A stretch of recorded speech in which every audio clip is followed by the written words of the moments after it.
O advogado Ezequiel Silveira, da Associação dos Familiares e Vítimas do 8 de Janeiro, a ASFAV, que defende presos e perseguidos políticos do ministro Alexandre de Moraes, do Supremo Tribunal Federal, comentou a notícia de que o ministro quer a extradição de brasileiros que buscam asilo em outros países para fugir da perseguição política. O advogado comentou a entrevista do embaixador brasileiro na Argentina, apontando que o oficial trouxe informações contraditórias com o que vem sendo divulgado pela velha imprensa alinhada à ditadura de Moraes. O advogado questionou: quem é que está mentindo? Ou será que o Brasil recebeu essas informações de forma extraoficial? O advogado lembrou que já há exemplos de cooperação ilegal de servidores do exterior em inquéritos políticos de Moraes e relatou que já solicitou a parlamentares que requeram oficialmente informações sobre a possível nova ilegalidade. Ezequiel Silveira explicou que o pedido do ministro Alexandre de Moraes provavelmente será negado pela Argentina, já que a lei daquele país impede a extradição de perseguidos políticos. O advogado ironizou os pedidos do ministro. Torça para que a Argentina não aceite os pedidos de refúgio, porque senão vocês vão fazer os pedidos de extradição e vai acontecer a mesma coisa que aconteceu com os Estados Unidos. Será observado que não há crime nenhum, que o que está havendo contra essas pessoas é pura perseguição política, e elas não serão extraditadas. Há mais de 10 anos, a Folha Política atua noticiando fatos, discursos, argumentos e denúncias que são obliteradas pela velha imprensa. Nosso veículo de imprensa dá voz às vozes conservadoras, ao anticomunismo, à defesa dos direitos fundamentais e da liberdade de expressão e de imprensa, além de trazer ao público os vídeos dos pronunciamentos de autoridades para que o público possa formar sua própria opinião sobre o que foi dito e não precise depender de relatos de terceiros. Quem controla a informação, controla em última instância a realidade. Grupos monopolísticos e cartéis que se associam com o intuito de barrar informações contrárias ou inconvenientes atuam em conluio com a finalidade de aniquilar qualquer mídia independente, eliminando o contraditório e a possibilidade de um debate público amplo, honesto, abrangendo todos os feixes e singularidades dos mais diversos espectros políticos. Controlando as informações, o cartel midiático brasileiro tenta excluir do debate e, em última instância, da vida pública, os conservadores e os veículos que dão voz a essas pessoas. A renda de mais de 20 meses de trabalho da Folha Política está sendo confiscada a mando do ministro Luiz Felipe Salomão, ex-corregedor do TSE, com respaldo e apoio de Luiz Roberto Barroso, Alexandre de Moraes e Edson Fachin.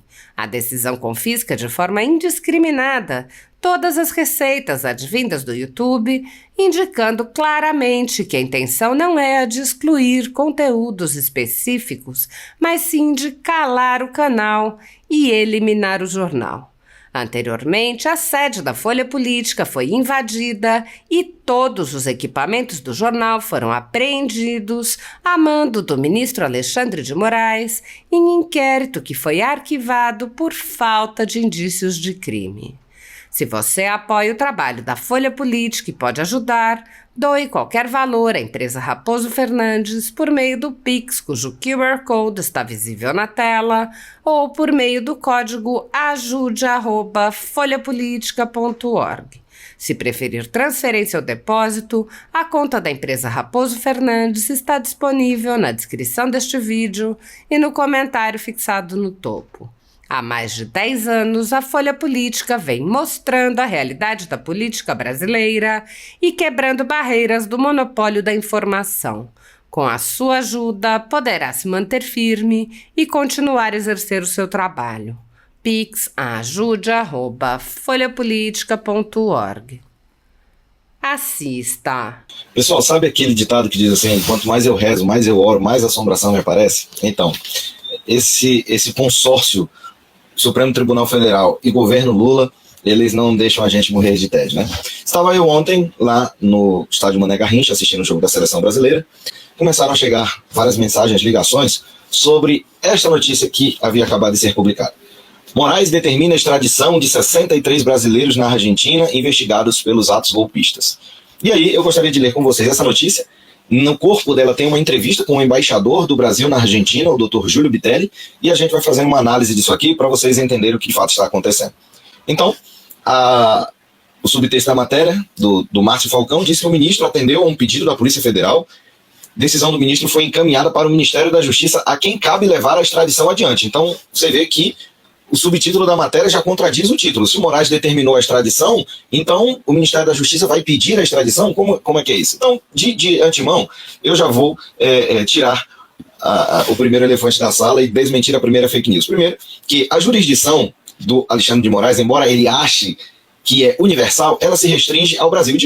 Essa abrangência jamais chegará a um outro país. E cito como exemplo, por exemplo, o caso do jornalista Alan dos Santos, que de quem foi pedida a extradição para os Estados Unidos, essa extradição foi simplesmente negada. Então Moraes não tem poder de determinar a extradição de ninguém. Nós não tivemos acesso a essa decisão, assim como várias outras que tramitam sigilosamente aí, que somente a imprensa tem acesso, mas eu posso afirmar com um certo grau de certeza que provavelmente essa decisão é simplesmente determinando ao governo federal que peça informações do governo argentino, que solicite a extradição do governo argentino, porque como é que funciona o pedido de extradição? Um país solicita de outro, e o outro entrega se quiser a pessoa, entendeu? Se verificar ali que não houve crime, ou aquela pessoa é uma refugiada zelada política, ele não vai entregar, entendeu? Então, a chamada da matéria já é para dar a entender que o Moraes determinou que o governo argentino entregue as pessoas que estão refugiadas lá. Isso é um completo absurdo, né? E aí, no corpo dessa matéria, tem um vídeo, uma entrevista que foi dada na Globo News pelo embaixador do Brasil, o doutor Júlio Bitelli. Uma coisa que você precisa saber: esse senhor Júlio Bitelli, ele foi indicado para ser embaixador na Argentina no governo Lula, né? Entrou em maio de 2023, passou a ser o chefe da embaixada do Brasil na Argentina. Então, ele representa o governo Lula, deveria representar o Estado brasileiro, né? Mas aparentemente representa o governo Lula na Argentina. E aí a gente vai agora assistir um pouquinho da entrevista dele e, quem sabe, dar algumas risadas, né? Vamos ver. Como está a conversa do senhor com as autoridades argentinas e se elas já sinalizaram que pretendem colaborar com as investigações aqui do Brasil? Desde que esse assunto surgiu, quer dizer, o que a gente fez foi deixar claro para as autoridades argentinas a seriedade e a gravidade do assunto. Então aqui você já vê o primeiro posicionamento político do embaixador, a seriedade e gravidade do assunto. E de fato eu até concordo com ele que esse é um assunto muito sério e muito grave. Mas não são as condutas praticadas por essas pessoas que estão sendo imputadas a ela. O que é grave são as violações de direitos humanos, as violações do devido processo legal, os abusos de poder do Supremo Tribunal Federal. Isso de fato é sério e é grave. Mas o embaixador quer mostrar, né, ali faz esse posicionamento político no sentido de que as condutas dessas pessoas foram muito graves.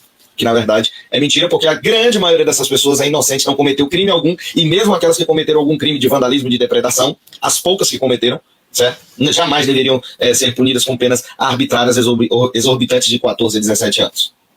Isso está muito claro para eles. Agora, Gente, vamos dar a nossa primeira risada agora. Olha com que pesar o embaixador do Brasil na Argentina vai dizer que, quase que ele fala assim, infelizmente, a lei precisa ser cumprida. Há um procedimento legal que tem que ser cumprido. Eu acho que hoje o porta-voz da Casa Rosada mencionou isso, e eu acho que é importante deixar claro que há um procedimento legal, como o Ariel está explicando. Antes de ele falar do que o Ariel explicou, o que acontece? Nós temos acompanhado várias entrevistas que estão sendo dadas na verdade nem são entrevistas, né? São declarações ali do porta-voz argentino. Toda vez que algum repórter do Brasil que está lá na Argentina, ou alguém faz qualquer pergunta para ele a respeito dessas pessoas, dos refugiados brasileiros na Argentina, a resposta dele é sempre a mesma: nós cumpriremos a lei. É exatamente o que as famílias, o que nós advogados, essas pessoas queremos, porque a lei não está sendo cumprida no Brasil. Então que seja cumprida na Argentina. E essas pessoas, o embaixador aí, o ministro Alexandre de Moraes, o governo Lula, eles ficam tristes porque a lei vai ser cumprida, porque eles estão acostumados a viver num estado de coisas que nós estamos aqui no Brasil, um estado de coisas inconstitucional, onde a Constituição é violada, onde as leis são vilipendiadas. Então, quando eles vão falar que a lei precisa ser cumprida, é com esse tom de pesar aí. Mas o governo argentino já falou, o porta-voz já falou várias vezes, o doutor Manuel Ardoni, de que a lei será cumprida. E se a lei for cumprida, essas pessoas não serão extraditadas. A gente vai ver daqui a pouquinho o que diz a lei argentina sobre esse tema. Passa pela CONARE, pela Comissão aqui Nacional de Refugiados. E os prazos são abertos. Isso, prazos são abertos, não há prazo para que um processo de refúgio tramite, um processo judicial, né? Geralmente é demorado, todo processo judicial geralmente é demorado. O que nós fizemos na sexta-feira à noite foi transmitir para a chancelaria argentina. Pessoal, prestem muita atenção nessa parte aqui. O chanceler brasileiro, o embaixador brasileiro, está dizendo que na sexta-feira passada, certo? Hoje nós estamos na quarta, dia 16 de outubro de 2024, ou seja, na sexta-feira passada, que vai dar no dia 11 de outubro de 2024, o que aconteceu, chanceler? Um ofício do Supremo Tribunal Federal que contém 143 nomes de condenados que estão foragidos, pedindo para que os argentinos nos indiquem quais deles estariam efetivamente em território argentino. Então veja bem, na sexta-feira passada, dia 11 de outubro de 2024, o primeiro ofício do Brasil foi enviado oficialmente para a Argentina, solicitando informações sobre 143 pessoas que estariam foragidas na Argentina. Grave bem esse número, 143 pessoas. Porque essas informações, como a Júlia bem disse, são ainda um pouco cruzadas, não se sabe exatamente o número de quantos estão aqui, quantos realmente já ingressaram com pedido de refúgio, mas essa é a primeira informação que nós pedimos formalmente ao governo argentino. Essa é a primeira informação que nós solicitamos formalmente ao governo argentino. Gente, isso aqui é fantástico, porque veja bem, se a primeira informação solicitada ao governo argentino, dessas 143 pessoas, foi no dia 11 de outubro, ou seja, na sexta-feira passada, o que essas matérias aqui estão dizendo? Matéria da CNN Brasil, da Luciana Tadeu, de 7 de junho de 2024. Ela diz, deixa eu aumentar aqui a tela, para vocês verem melhor, de repente vocês me ajudam a entender, que eu não compreendi. Brasil pede informações de 143 refugiados do 8 de janeiro para a Argentina. Ao menos 48 pessoas estão sendo procuradas no país vizinho, segundo a Polícia Federal. Confirmou a CNN, então a Polícia Federal confirmou. Mas nós temos também essa outra matéria aqui, que causou bastante alvoroço à época, essa já é do UOL, né? Então, a CNN diz, né, que o Brasil pediu as informações para a Argentina, isso no dia 6 de julho. E aí, no dia 19 de junho, matéria do UOL, da Amanda Cotrim, da Carla Araújo e do Eduardo Militão, que diz que o STF recebeu a lista de foragidos do 8 de janeiro, que foi encaminhada pelo governo do Milei. Então, essa lista aqui contém 60 pessoas, né, que dessas 60, 10 já teriam deixado a Argentina. Então, quem é que está mentindo? Ou será que o Brasil recebeu essas informações de forma extraoficial? Será que a gente está tratando aqui, mais uma vez, de uma questão de cooperação transnacional ilegal? O que a gente viu no caso do Felipe Martins, o que foi que aconteceu? Forjaram ali a entrada dele lá nos Estados Unidos, colocaram um visto que ele não tinha mais, um passaporte que não existia mais, e agora me parece que o STF, o governo brasileiro, recebeu informações de maneira não oficial do governo argentino.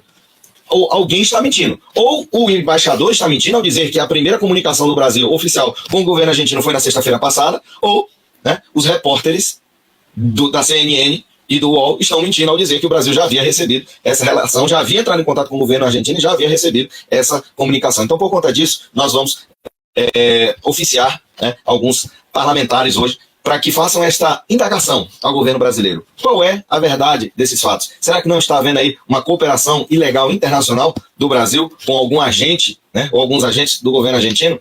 Não sei. Vamos descobrir. Vamos continuar assistindo aqui o vídeo do nosso querido embaixador. Não, nós ainda não temos a resposta e há um pequeno complicador. Gente, vocês vão me desculpar, mas eu não consigo achar graça. Há um pequeno complicador em toda essa questão. Vocês vão ver qual é o pequeno complicador. É que a lei precisa ser seguida. Que o pedido de refúgio pela lei argentina tem que se dar no regime de sigilo de lei. Né? Então, é claro que há informações por inteligência, pela Polícia Federal, até por declarações dos próprios indigitados, postagens em redes sociais, nós sabemos de alguns casos. Mas nós não temos o número exato dos que ingressaram com pedido de refúgio formalmente na CONARE. Olha só.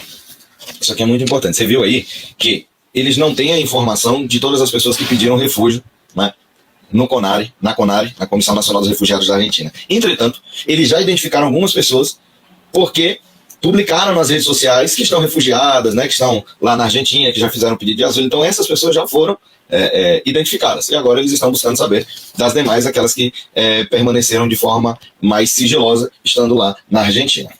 Hoje, embaixador, no entanto, o porta-voz do presidente Milei, Manuel Adorni, disse numa coletiva na Casa Rosada que a frase dele foi a seguinte, abre aspas, a Argentina vai fazer tudo o que a lei indica que deve fazer e se isso significa passar informação para isso claramente, fecha aspas. Então, mais uma vez... Volto para o posicionamento do governo argentino. Mais uma vez, o porta-voz, Dr. Manuel Adorni, fala que vai seguir o que diz a lei. Se a lei diz para fornecer as informações, eles vão fornecer, mas a lei diz que não pode fornecer informações, então ele não vai fornecer.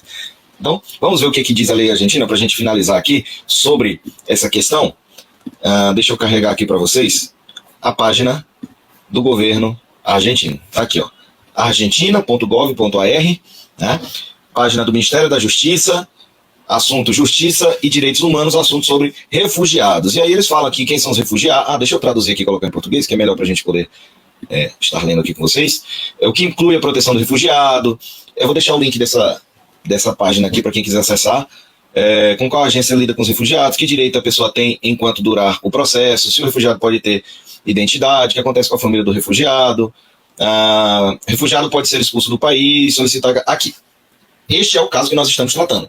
O que acontece se um país solicitar que o refugiado seja enviado ao seu território para julgamento, que é exatamente o que está acontecendo no Brasil. Não é para julgamento, mas é para cumprimento de pena.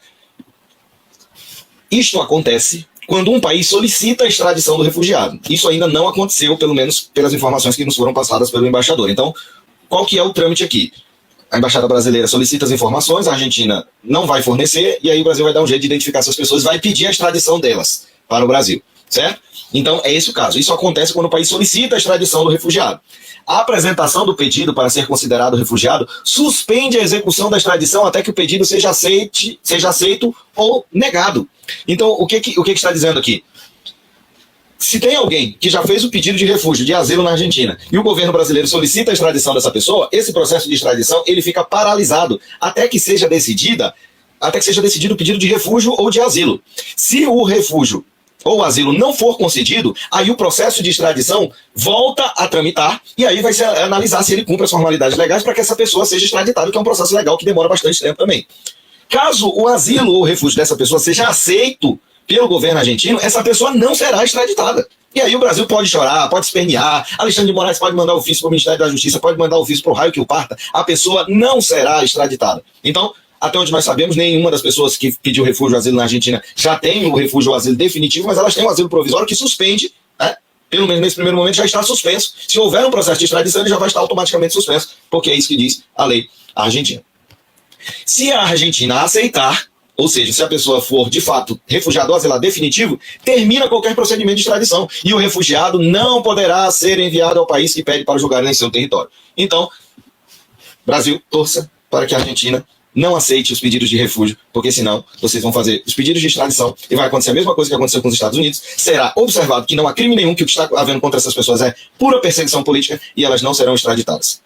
É isso.